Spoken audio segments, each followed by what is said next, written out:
Livro Vem Andar sobre as Águas, autor John Ortberg, narrado por Valquíria em nosso canal Declarando Vida. Capítulo 1. Caminhar sobre as águas. O que conta não é o crítico, aquele que diz em que ponto o forte tropeça ou em que aspecto alguém poderia ter feito melhor. O crédito pertence ao homem que de fato ocupa a arena, que na melhor das hipóteses, no final conhece o triunfo da grande conquista, e na pior, se fracassar, ao menos fracassou por ter ousado muito. De forma que seu lugar jamais será entre as almas tímidas e inexpressivas que não conhecem nem a vitória nem a derrota. Theodore Roosevelt. Há alguns anos, minha esposa planejou um passeio de balão para nós, como presente de aniversário. Fomos ao local de onde os balões subiam e entramos num pequeno cesto com mais um casal. Apresentamos-nos e trocamos informações sobre nossa profissão. Em seguida, o piloto deu início ao voo. Acabara de amanhecer, um dia claro, fresco, sem nuvens. Podíamos ver o Vale Canejo inteiro, das gargantas sinuosas até o Oceano Pacífico, um cenário inspirador, majestoso. Mas experimentei também uma emoção imprevista. Adivinha qual? Medo. Sempre imaginei que a amurada desses cestos fosse da altura do peito da gente, mas descobri que mal chegava aos joelhos. Uma guinada brusca seria suficiente para jogar alguém para fora. Por isso me segurei com toda a força, até os nós dos dedos ficaram brancos.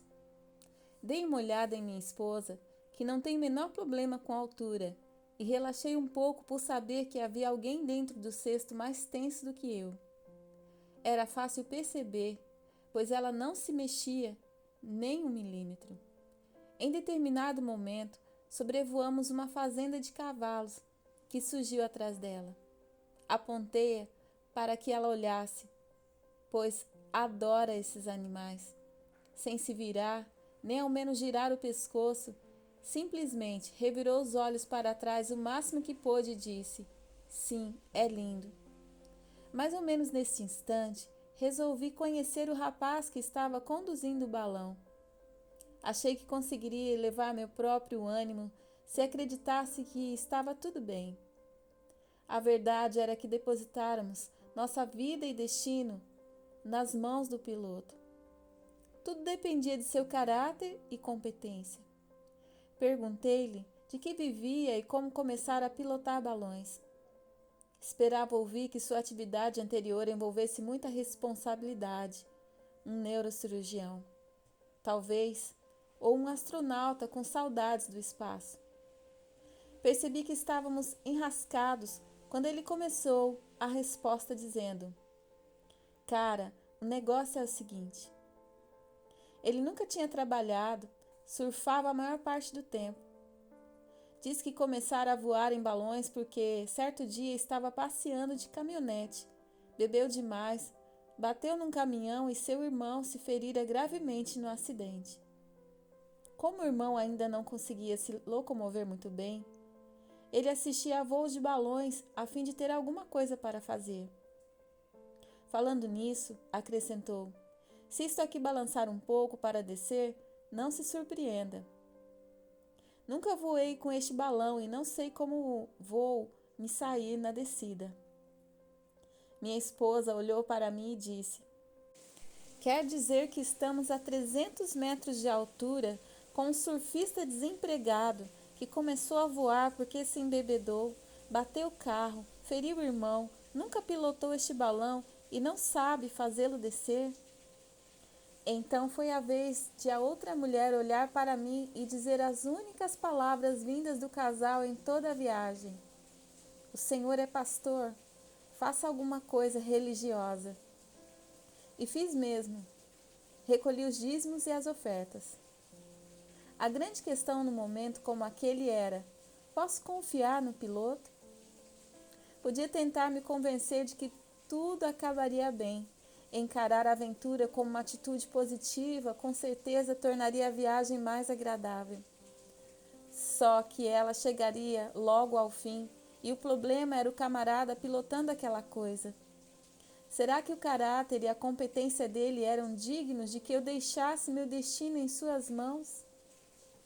Ou seria hora de fazer alguma coisa religiosa? Todos os dias, você e eu percorremos um trecho de nossa viagem, neste balão gigantesco que rodopia em torno de um vasto universo. Viajamos uma única vez. Desejo conduzir a viagem com um grande espírito de aventura e risco, e aposto que você também. No entanto, o trajeto às vezes não é muito certo. Gostaríamos que a amurada do cesto fosse um pouco mais alta, que o balão fosse um pouco menos espesso. Fico imaginando como acabará meu passeio. Não sei como o balão se comportará na descida. Posso tentar me preparar e me entusiasmar com a ideia de correr riscos e acreditar que tudo vai dar certo. Mas a grande questão é: tem alguém pilotando esta coisa? E seu caráter e competência são dignos de confiança? Porque, do contrário, não quero me arriscar. Minha história, como a história de todo ser humano, resume-se, ao menos em parte, na luta entre fé e medo. Por isso, durante os anos, me atraiu a história de Pedro, saindo do barco e caminhando sobre as águas com Cristo. Uma das imagens mais vívidas de discipulado extremo nas Escrituras. Nos próximos capítulos, examinaremos mais de perto cada detalhe dessa história, em busca do que ela tem a nos ensinar a respeito de andar sobre as águas. Enquanto isso, no restante deste capítulo, vamos traçar uma visão geral do assunto. De que é feito alguém que anda sobre as águas? Quem anda sobre as águas reconhece a presença de Deus. Pedro e seus amigos entraram num barquinho certa tarde com o objetivo de atravessar o mar da Galileia. Como Jesus queria ficar sozinho, partiram sem ele. Pedro não se preocupou com isso. Passara a vida inteira dentro de barcos. Gostava deles. Desta vez, porém, uma tempestade os alcançou. Não foi um vendaval. O Evangelho de Mateus diz que o barco estava sendo fustigado pelas ondas. Um temporal muito violento. O máximo que os discípulos conseguiram fazer foi impedir que o barco virasse. Como gostariam que tivesse laterais um pouco mais altas e fosse feito de madeira mais grossa. Por volta das 3 horas da manhã, imagino que não estavam mais preocupados em chegar à outra margem, só queriam continuar vivos. Então um dos discípulos percebeu um vulto caminhando sobre as águas na direção deles. À medida que se aproximava, ficou claro tratar-se de um ser humano, caminhando sobre as águas. Pare um instante para que a imagem se fixe em sua mente. Os discípulos passavam por um momento de angústia e a única pessoa capaz de ajudá-los se aproximava. O detalhe é que ela não estava dentro do barco. Nem os discípulos a reconheceram. Por incrível que pareça, o fato de não contar com um barco não parecia deter Jesus. Mas os discípulos convenceram de que ele era um fantasma. Ficaram aterrorizados e gritaram de medo. Para quem sabe o final da história, é fácil perguntar por que eles não reconheceram Jesus. Quem mais podia ser? Mas Mateus deseja que saibamos que, às vezes, só os olhos da fé reconhecem a proximidade de Jesus. Em geral, no meio da tempestade, fustigado pelas ondas da desilusão e da dúvida, não reagimos melhor do que eles. Aprofundemos-nos um pouco mais. O que Jesus pretendia passeando no lago às 3 horas da manhã? David Garland encontrou uma pista na versão de Marcos para a história. Marcos nos conta que Jesus estava já a ponto de passar por eles, quando o viram caminhando sobre as águas e pensaram que fosse um fantasma. por que a Jesus haveria de querer passar por eles? E decidiu competir com eles? Queria impressioná-los com um belo truque? Garland salienta que o verbo parachernai, passar por, é usado por tradução grega no Antigo Testamento como um termo técnico para a teofania, aqueles momentos críticos em que Deus fazia aparições impressionantes e temporárias na terra para escolher indivíduos ou grupos com o propósito de transmitir uma mensagem. Deus coloca Moisés na fenda de uma rocha para que ele pudesse ver minha glória passar, e passou diante de Moisés. Deus disse a Elias que se colocasse no monte, pois o Senhor vai passar. Há um padrão nessas histórias, em cada caso. Deus precisava chamar a atenção do povo por intermédio de uma sarça em chamas, do vento, do fogo ou caminhando sobre as águas. Deus iria chamar a cada uma dessas pessoas para fazer algo extraordinário. Em cada situação, a pessoa que Deus chamou sentiu medo. Mas toda vez que essa pessoa disse sim a seu chamado, experimentou o poder de Deus em sua vida. Portanto, quando se aproximou dos discípulos sobre as águas, com a intenção de passar por eles, Jesus não estava fazendo um truque de magia apenas, mas revelando sua presença e poder divinos. Só Deus pode fazer esse tipo de coisa. Só Ele anda sobre as ondas do mar. É interessante que os discípulos haviam entrado no barco por ordem de Jesus. Ainda teriam de aprender, como nós também, que a obediência não serve como garantia de que seremos poupados da adversidade. No entanto, agora que a tempestade lhes exigia toda a atenção, Jesus decidiu que chegara a hora de os discípulos conhecerem um pouco mais quem estava no controle. O negócio é o seguinte, pessoal. Podem confiar em mim, assegurou-lhes. Vocês conhecem meu caráter e minha competência. Podem colocar seu destino em minhas mãos com toda a segurança. Coragem, sou eu. Eles ainda não haviam entendido muito bem, mas Deus os visitava em carne e osso andando sobre as águas. Mateus quer transmitir a seus leitores que Jesus costumava aparecer quando menos se espera, às 3 horas da manhã, no meio de uma tempestade. Dale Bruner observa que, de acordo com as Sagradas Escrituras, o limite humano é o lugar mais frequente de encontro com Deus. Esses encontros decisivos, divinamente marcados, ocorrerão com você e comigo. E ainda pede aos seguidores que façam coisas extraordinárias. E se você não estiver procurando, pode ser que deixe de percebê-lo. 12 discípulos sentados dentro de um barco, e não sabemos como 11 deles reagiram àquela voz. Talvez com perplexidade, admiração, descrença ou com um pouco de cada. Mas um deles, Pedro, estava prestes a se tornar alguém que anda sobre as águas. Reconheceu que Deus estava presente, até no mais improvável dos lugares. Percebeu a oportunidade extraordinária de viver uma aventura espiritual e crescer. Por isso, teve uma ideia. Decidiu fazer algo religioso. Quem anda sobre as águas discerne entre a fé e a loucura. Sem pensar, Pedro exclamou para o vulto que se aproximava: Se és tu, manda-me ir ao teu encontro por sobre as águas. Por que Mateus incluiu esse detalhe? Por que Pedro não pulou dentro d'água de uma vez? Acho que por um motivo muito importante. A história não tem relação apenas com correr riscos, mas principalmente com obediência. Ou seja, devo discernir entre um chamado autêntico de Deus e aquilo que pode ser apenas um impulso tolo de minha parte. A coragem por si só não basta, deve vir acompanhada de sabedoria e discernimento.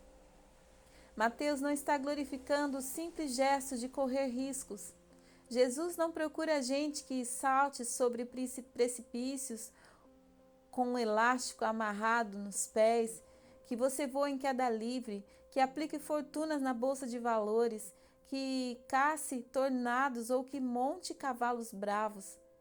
Pedro não quis andar sobre as águas para se divertir. Não se tratava de esportes radicais, e sim de discipulado a toda prova. Significa que, antes de sair do barco, Pedro precisava certificar-se de que Jesus também gosta da ideia. Por isso, pede que ele seja muito claro: se és tu, manda-me. E no meio da escuridão, acho que Jesus sorriu, ou riu, até porque uma pessoa naquele barco compreendera. Pedro tinha uma vaga ideia do propósito do Mestre. Além disso, tinha fé para acreditar que também podia participar da aventura. Concluiu que queria fazer parte do momento em que pela primeira vez alguém andava sobre as águas. Manda-me. Quem anda sobre as águas sai do barco. Antes de prosseguirmos, quero que você se veja nessa história. Imagine a violência da tempestade, capaz de levar profissionais experientes a lutar contra o naufrágio. Imagine o tamanho das ondas, a força do vento, a escuridão da noite e nenhum comprimido de Dramin à vista. Eram essas condições em que Pedro pretendia sair do barco. Já seria difícil andar sobre águas calmas, com o sol brilhando no céu, uma brisa suave soprando. Imagine tentar essa proeza enquanto as ondas quebram com grande estrondo, com um vendaval soprando às 3 horas da manhã e você apavorado. Coloque-se no lugar de Pedro um instante. De repente você percebe o que Jesus está fazendo. O Senhor está passando. Ele o convida a participar da maior aventura de sua vida. Ao mesmo tempo, você morre de medo. Qual seria a sua opção? A água ou o barco? O barco é seguro, firme e confortável. A água, no entanto, é um ambiente hostil.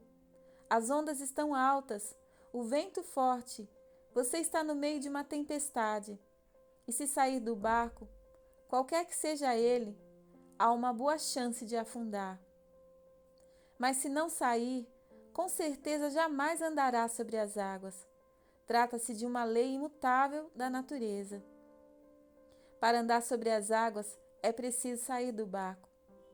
Creio haver algo, alguém, dentro de nós dizendo que a vida não pode se resumir a ficar sentado no barco. Você foi feito para algo mais do que simplesmente evitar o fracasso. Algo em você o impulsiona a andar sobre as águas, deixar o conforto da existência rotineira e entregar-se à grande aventura de seguir a Deus. Por isso, deixe-me fazer uma pergunta muito importante. Qual é o seu barco? Seu barco é qualquer coisa que represente segurança e proteção para você, exceto o próprio Deus. Seu barco é tudo em que você se sente tentado a confiar, ainda mais quando a vida fica turbulenta.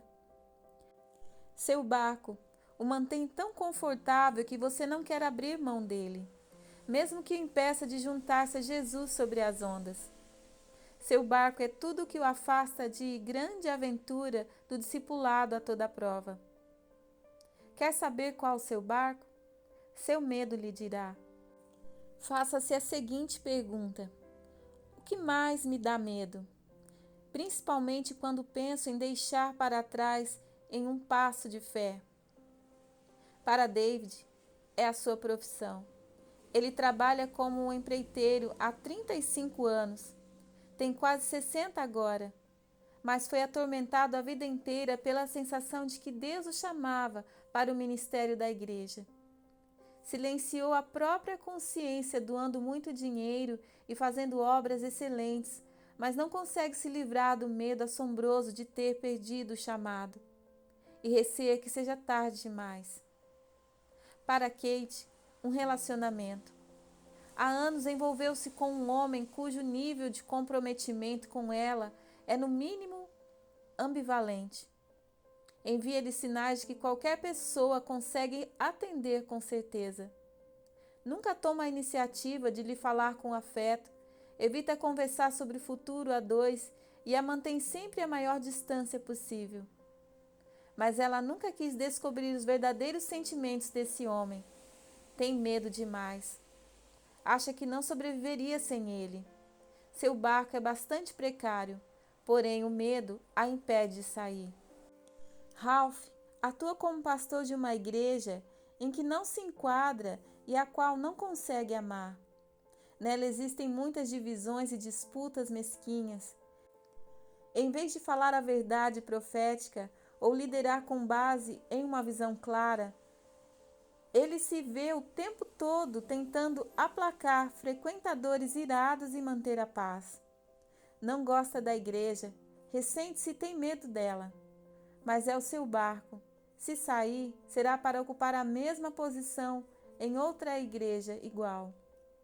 O barco de Doug é o segredo. Ele é viciado em pornografia, um vício sem maiores consequências, na opinião dele. Basicamente, filmes proibidos nas viagens e negócios e eventuais farras pela internet. Nada que lhe custe o emprego ou o casamento, pelo menos por enquanto. Mas ninguém sabe. Tem medo de confessá-lo, tem medo de procurar ajuda. O segredo está matando, mas é o seu barco. O barco de Kim é o seu pai. Ela cria os filhos, cuida da casa e segue uma carreira profissional, tudo para agradar ao pai. O engraçado é que ele não está feliz e nada do que ela faz consegue satisfazê-lo. No entanto, a ideia de contrariá-lo a apavora. Necessitar da aprovação do pai é uma canoa furada para Kim, mas esse é o barco dela. Talvez seu barco seja sucesso, como no caso do jovem rico na Bíblia. Jesus o convidou para sair do barco. Vá, venda os seus bens e dê o dinheiro aos pobres. Depois, venha e siga-me. Mas ele resolveu não aceitar. Tinha um barco muito bom, um iate, de fácil manejo. O jovem rico o apreciava demais para se desfazer dele. Às vezes fico imaginando se esse rapaz pensou em seu encontro com Jesus no fim da vida. Quando estaria velho e sua conta no banco, sua carreira de ações e sua estante de troféus cheias. Será que ainda se lembraria do dia em que o filho do carpinteiro o convidou para jogar tudo fora e fazer uma aposta maluca no reino de Deus, e que a sua resposta fora não? Qual é o seu barco? Em que área da vida você se retrai todo para não confiar plena e corajosamente em Deus? O medo lhe dirá qual é o seu barco. Deixá-lo pode ser a atitude mais difícil de toda a sua vida, mas se você quiser andar sobre as águas, terá de sair deste barco. Quem anda sobre as águas sabe que terá problemas. Então Pedro aproximara-se da murada do barco. Os outros discípulos observavam atentos. Tinham visto Pedro agir com precipitação outras vezes, muitas vezes. Queriam ver até que ponto ele estava disposto a chegar. Ele passara um pé sobre a murada, segurando firme no barco, depois o outro pé. Agarrara-se ainda com feroz determinação e muita força. Por fim, toma uma atitude de fé e se solta. Entrega-se completamente ao poder de Jesus. E de repente, pela primeira vez na história, um ser humano comum anda sobre as águas. Por algum tempo parece que só existem Pedro e Jesus em cima da água. Pedro está radiante de felicidade.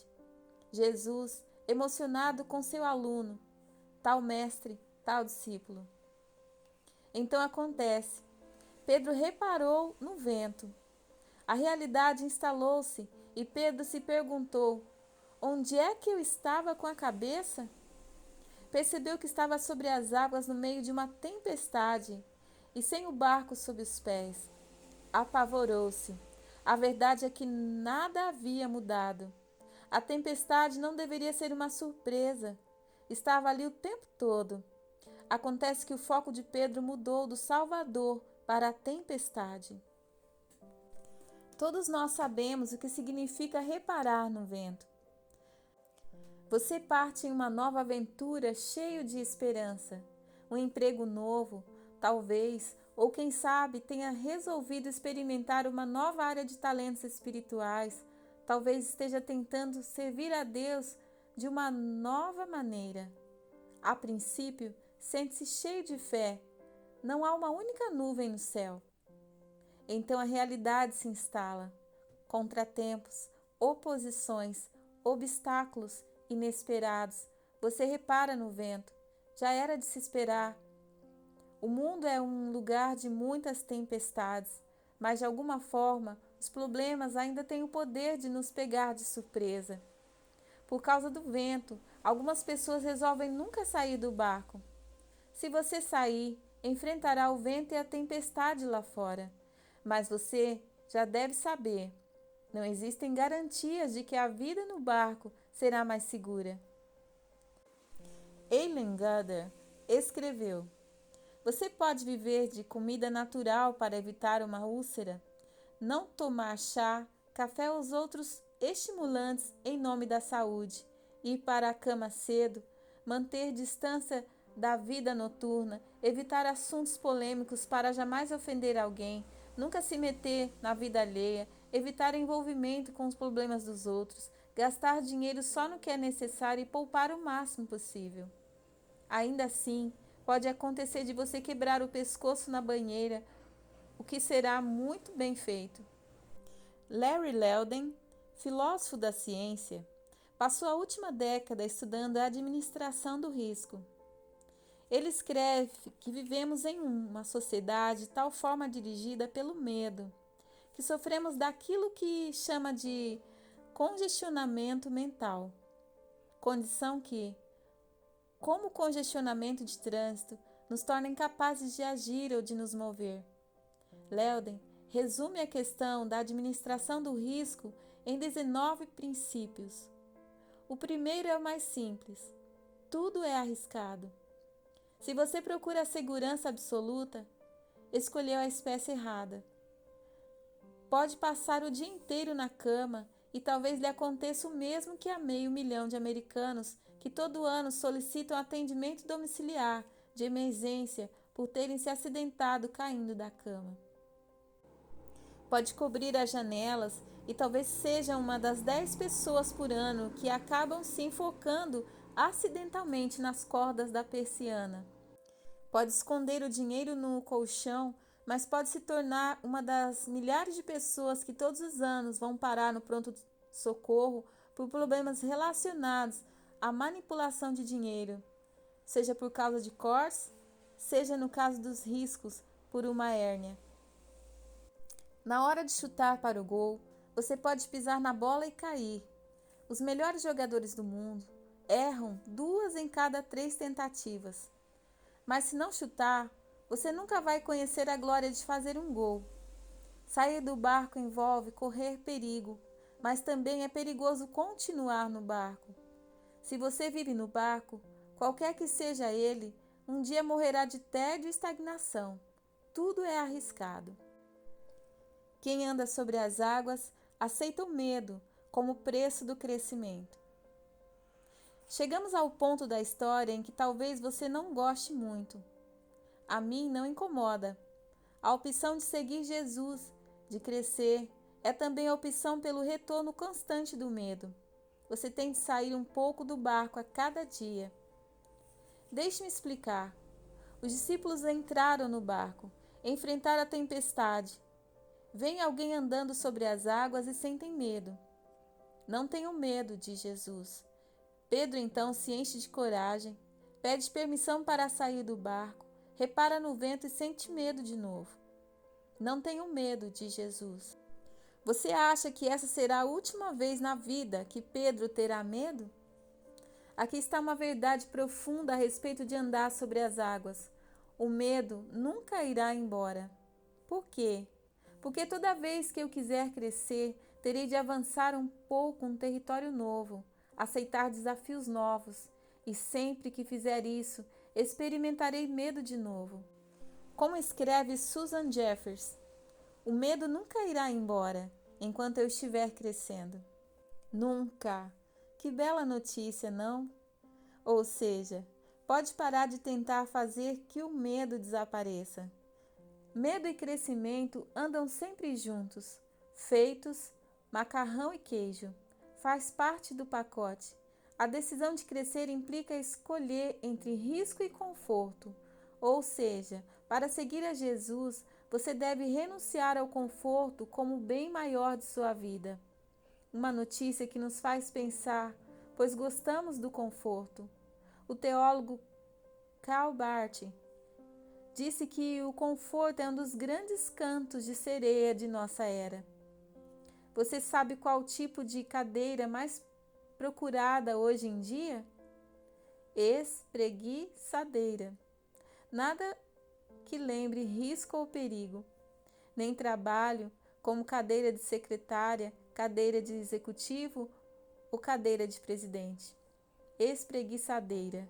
Queremos mergulhar no conforto. Chegamos a desenvolver uma linguagem própria para isso. As pessoas dizem: agora eu só quero sombra e água fresca. De preferência, na frente da televisão, para não ter que pensar em nada. Aliás, temos o adjetivo específico para quem passa o dia assim. Dizemos que esta pessoa está morgando na espreguiçadeira. Pode-se dizer que os 11 discípulos estavam morgando enquanto tudo acontecia. Não os incomodava assistir a cena, só não queriam participar dela. Hoje existem milhões de pessoas morgando nos bancos das igrejas. Desejam parte do conforto associado à espiritualidade, mas não querem o risco nem o desafio que fazem parte da vida de quem segue a Jesus de verdade. No entanto, Jesus ainda procura pessoas dispostas a sair do barco. Quer encontrar alguém que diga, com o perdão da palavra: sou uma besta, Senhor, porque até hoje não fiz outra coisa na vida além de morgar, mas a partir de agora sou uma besta a seu serviço. Como veremos neste livro, as duas opções, risco e conforto, tendem a se transformar em hábito. Cada vez que você sai do barco, aumenta a probabilidade de repetir essa atitude na próxima oportunidade. Não porque o medo tenha ido embora, mas porque se acostumou a conviver com ele. Você descobre que ele não tem poder para destruí-lo. No entanto, toda vez que resiste, toda vez que opta por ficar no barco e não dar atenção ao chamado, a voz em seu interior silencia um pouco, até que um dia você não a ouve mais. Quem anda sobre as águas sabe administrar o fracasso.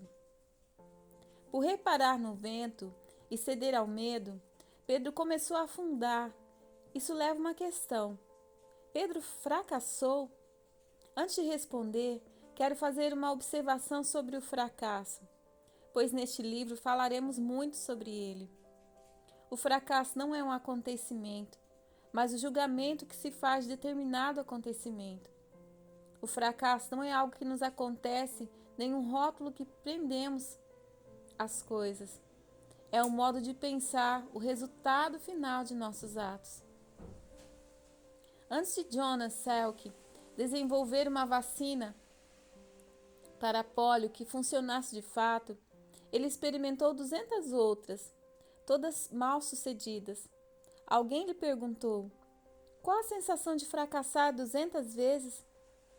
Nunca fracassei 200 vezes em toda a minha vida. Salk retrucou: aprendi a nunca usar a palavra fracasso. Apenas descobri 200 maneiras de não vacinar contra a polio. Certa vez alguém perguntou a Winston Churchill o que serviu-lhe de preparo para correr o risco de cometer um suicídio político ao falar com Hitler nos anos de paz, em meados da década de 1930, e em seguida conduzir a Grã-Bretanha contra a Alemanha nazista? Churchill disse que foi o fato de ter repetido o ano na escola de ensino fundamental. O que quer dizer que o senhor teve um fracasso na escola? Perguntaram a ele. Eu nunca fracassei. Foi-me dada a segunda oportunidade para fazer bem feito. Jonas Salk fez as 200 tentativas mal sucedidas para criar a vacina contra a polio. Ele foi um fracasso? Winston Churchill repetiu o ano na escola de ensino fundamental.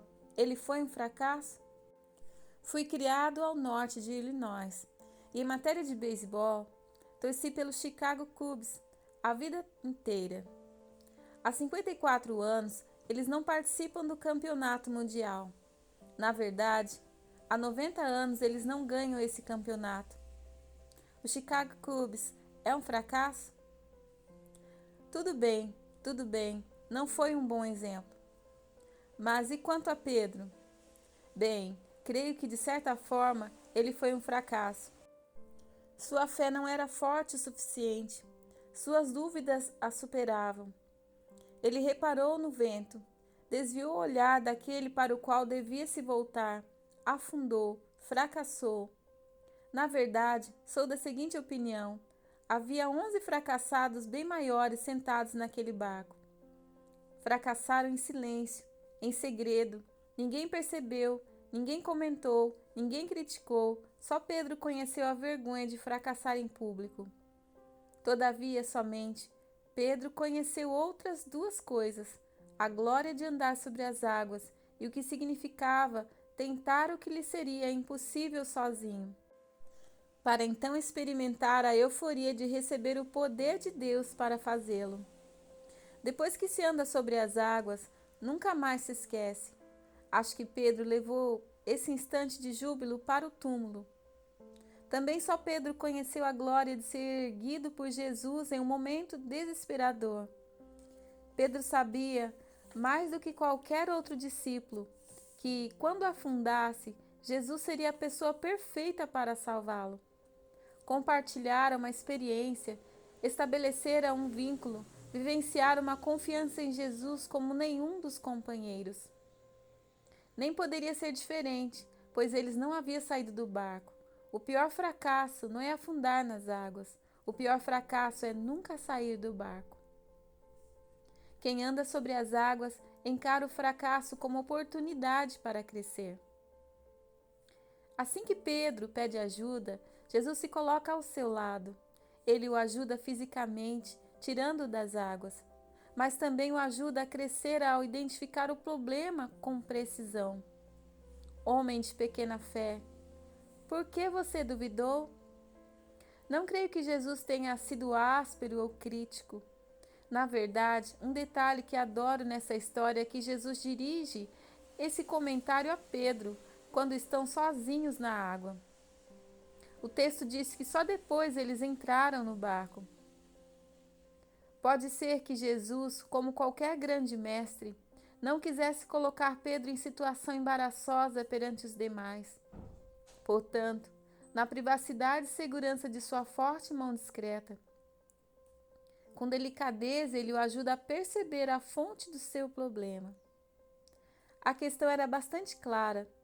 Para Pedro, andar sobre as águas ou afundar dependia de se concentrar em Jesus ou na tempestade. De qualquer forma, agora ele compreendia sua dependência da fé de modo muito mais profundo do que se jamais saísse do barco.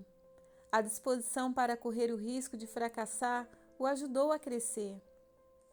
Mais do que o fracasso em si, odiamos saber que outras pessoas nos viram fracassar. No lugar de Pedro, eu tentaria encobrir o que acontecera quando voltasse para junto dos discípulos no barco. Claro que andar sobre as águas foi fantástico por algum tempo, mas então senti calor e tive a ideia de dar um mergulho rápido para me refrescar. Como Pedro se coloca em posição de fracassado, também se coloca em posição de crescer. O fracasso é parte indispensável, insubstituível do crescimento e do aprendizado. É esse o princípio da história. Não é o fracasso que molda você, e sim a maneira como você reage a ele. Edmund Hillary fez várias tentativas frustradas de escalar o Monte Everest antes de obter sucesso. Depois de uma delas, ele parou na base da montanha gigantesca e ameaçou-a. Vou desafiar você outra vez. Você pode ser grande, mas eu ainda estou crescendo. Toda vez que Hillary subia, fracassava. Toda vez que fracassava, aprendia. E toda vez que aprendia, crescia e tentava de novo. Até que um dia, não fracassou. Quem anda sobre as águas, aprende a esperar no Senhor. Esta história sobre correr riscos também fala de espera. Os discípulos tiveram de esperar debaixo da tempestade até a madrugada, antes de Jesus se ajuntar a eles. E mesmo assim, só no final da passagem eles conseguem aquilo que tanto esperavam, o fim do temporal. Por que Jesus não fez o vento se acalmar antes de Pedro sair do barco? Talvez porque os discípulos, como nós, precisassem aprender um pouco mais sobre a espera. Depois de aprender a esperar no Senhor, para receber o poder de andar sobre as águas, temos de esperar no Senhor para fazer a tempestade passar. De certa forma, esperar no Senhor é a parte mais difícil no exercício da confiança. Não é a mesma coisa que esperar por falta de alternativa melhor. Significa colocar-se vulnerável ao extremo em suas mãos. Sempre adorei falar, a vida inteira. Antes de completar 2 anos de idade, decorei o papel que minha irmã representaria em uma peça da escola dominical e exigi que me deixassem recitá-lo. Pelo menos é o que dizem, não me lembro de nada disso. Nas pesquisas, o medo de falar em público quase sempre ocupa o primeiro lugar entre os temores da maioria das pessoas, antes até da morte. Nunca entendi isso, pois falar sempre foi um prazer para mim, desde muito pequeno. Quando comecei a pregar e ensinar, achei a experiência emocionante. Tive a sensação de que nascera para aquilo, fazia parte do meu chamado. Pouco depois, num domingo, depois de falar por cerca de 10 minutos, senti um calor intenso e tontura. Quando dei por mim, estava deitado no chão, rodeado de rostos preocupados, querendo saber se estava bem. Eu havia desmaiado no meio do sermão. Depois de um ano estudando no exterior, voltei àquela igreja. Novamente fui pregar, e aconteceu a mesma coisa. Perdi os sentidos após 10 minutos de pregação.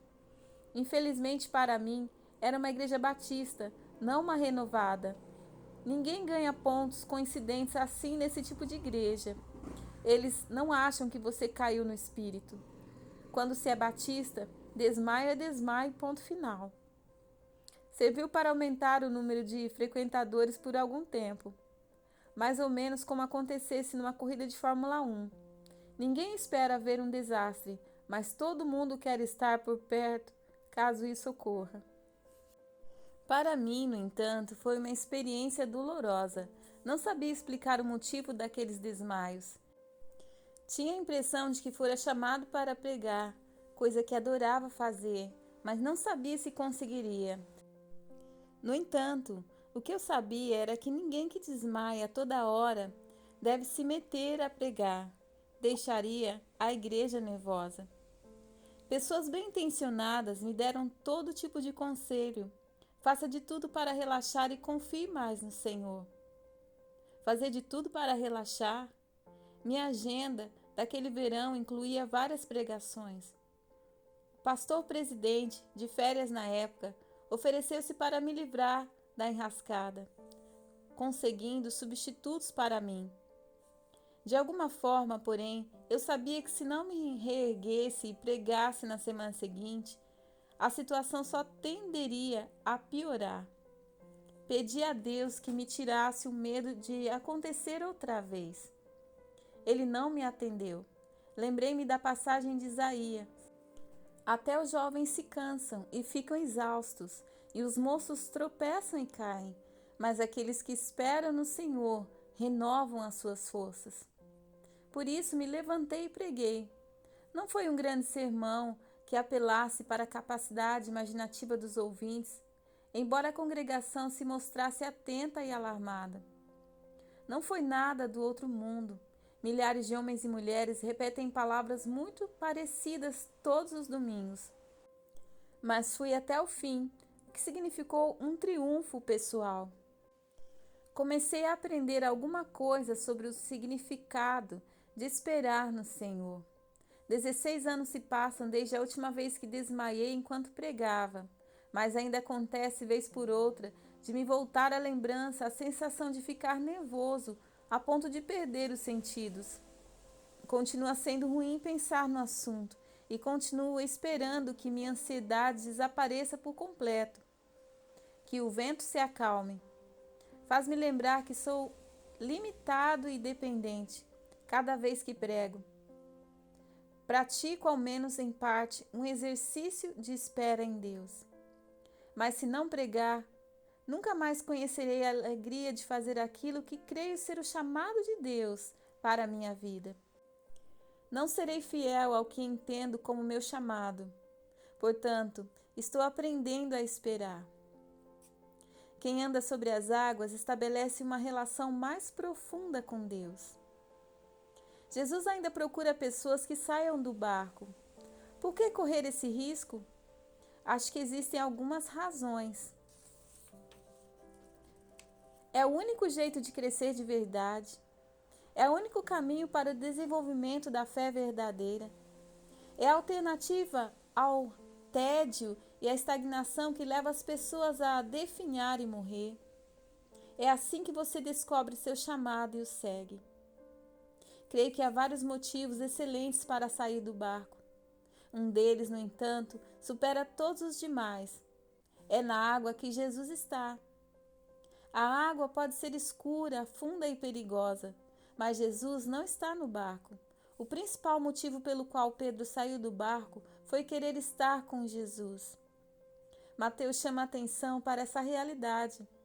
O pedido de Pedro foi: Senhor, se és tu, manda-me ir ao teu encontro. Em seguida, saiu do barco e foi na direção de Jesus. Por agir assim, tanto ele quanto seus amigos compreenderam o Mestre de maneira muito mais profunda, como nunca antes.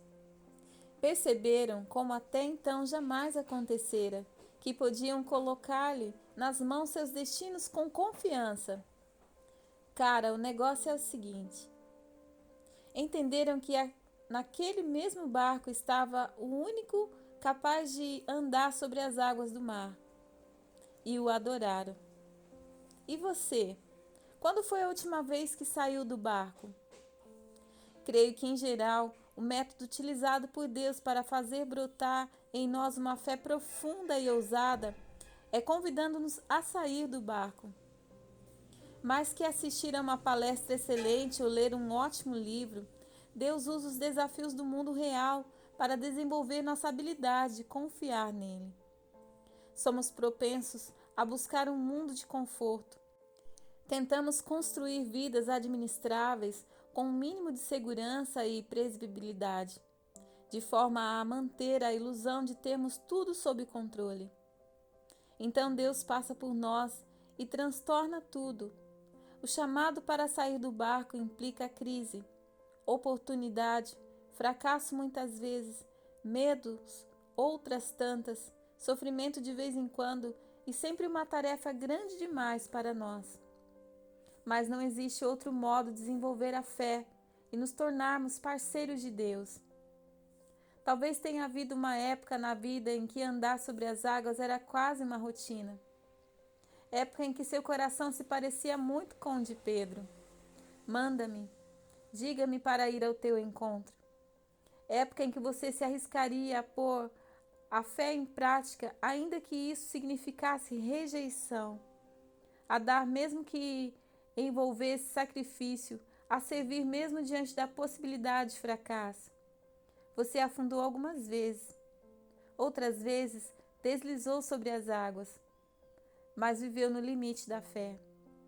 Contudo, talvez faça muito tempo que você não saia do barco. Talvez possua uma boa embarcação, com cadeiras estofadas no convés e estabilizadores para que você nunca fique enjoado na tempestade. Talvez tenha um lugar bastante confortável no barco. Mas o Senhor está passando. Jesus ainda espera aqueles que vão sair do barco. Não sei que significado tem isso para você. Se sair do barco, seja qual for, enfrentará problemas. Há uma tempestade lá fora e sua fé não será perfeita. O risco sempre encerra a possibilidade de fracasso. Mas se você sair, creio que duas coisas acontecerão. Primeira, quando você fracassar, acontecerá algumas vezes. Jesus estará a postos para segurá-lo. Você não estará sozinho. Descobrirá que ele ainda é a pessoa mais indicada para salvar. Segunda, de vez em quando você andará sobre as águas. Tome uma atitude de fé. Saia do barco. Saindo do barco. 1. Qual é o seu barco? Em que área o medo ou conforto impede de confiar em Deus? 2. Em que área você precisa de discernimento para saber se de fato está sendo chamado a sair do barco? 3. Que risco você pode correr que ajudaria a desenvolver a fé? Defendendo uma posição em que você acredita numa conversa mais áspera? Expressando afeição, mesmo que lhe seja difícil? Aceitando um desafio, consciente de que lhe trará tensão? 4. Que fracasso do passado o assombra até hoje? Com que amigo de confiança você pode compartilhá-lo, dando um passo para roubar-lhe o poder? 5. Qual sua posição com respeito a Jesus hoje? Acocorado no barco, de colete salva-vidas e cinto de segurança, com uma perna fora e outra dentro, andando sobre as águas e amando isto, fora do barco, embora sopre um vento tenebroso. Está gostando desse audiobook? Inscreva-se em nosso canal se você ainda não é inscrito, deixe aí o seu like e o seu comentário. Deus abençoe a todos. Grande abraço.